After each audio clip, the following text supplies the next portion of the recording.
When I moved into my new apartment, the building manager told me not to worry about 304.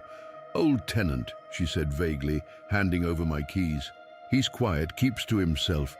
I lived in 302. The complex was old, the kind of building with buzzing hallway lights and peeling wallpaper that always smelled faintly of mildew.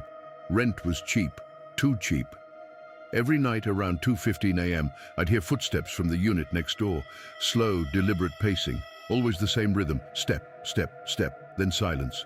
But never during the day. No lights, no sounds. Not even a cough or TV murmur. Just the exact same pacing every night, like a ritual. It didn't bother me at first. Then one night, I got curious. I leaned against the thin drywall and knocked. No answer. I knocked again. The footsteps stopped. I waited. Then came a single knockback dot. Soft, measured dot, almost polite. The next morning I asked about him again.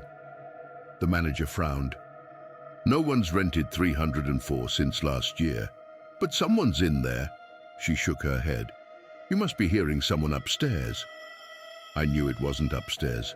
The next night I knocked again. This time the door opened. I didn't hear it unlock. I didn't hear footsteps. It was just suddenly open. Inside was dark, the kind of dark that feels heavy. I couldn't see anyone, but the smell was strong.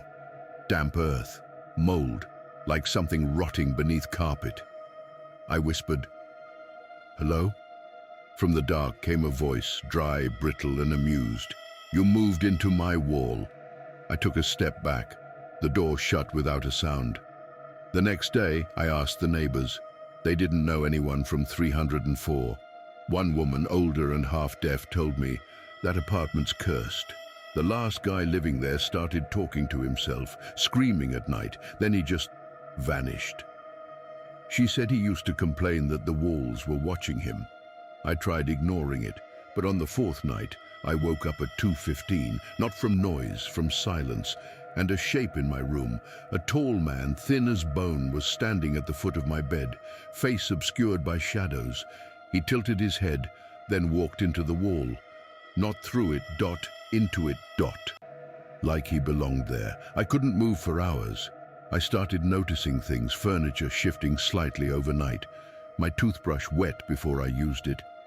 A faint hum in the pipes that sounded like a voice murmuring beneath running water.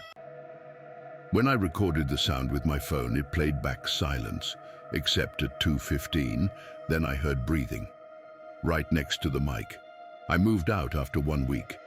When I turned in the keys, the manager looked surprised. "You didn't last long," she said. I asked again, "What happened to the last tenant in 304? She hesitated, then quietly said, "He started sleeping in other people's apartments. I've moved 3 times since, different cities, different buildings. But every night at 2:15, I wake up and I hear the same slow, deliberate footsteps just on the other side of the wall.